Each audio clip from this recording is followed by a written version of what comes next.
রান্নাঘরে, শিপ্রা রান্নাঘরে আপনাদের সবাইকে স্বাগত। আজকে হবে বেলের শরবত, বেল পান্না। দেখেন ভীষণ গরম।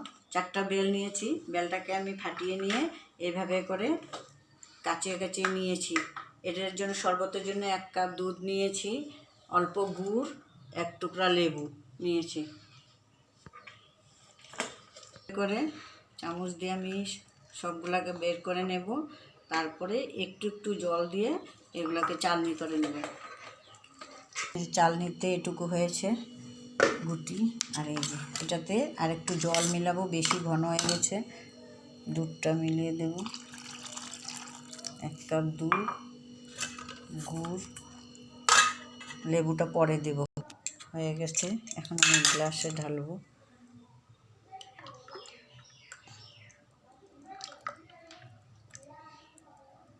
কি টেস্টি! আপনারাও বাড়িতে বানিয়ে বেলের শরবত খাবেন।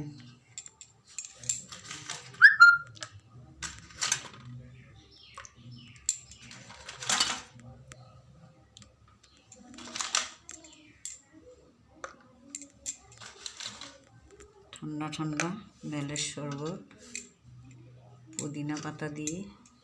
এটা আমার বাগানে ছিল, লেবুও দিয়েছি। কে কে খাবেন বেল শরবত? এই যে সবাই গরমে বেল শরবত বানিয়ে খান, টেস্টি।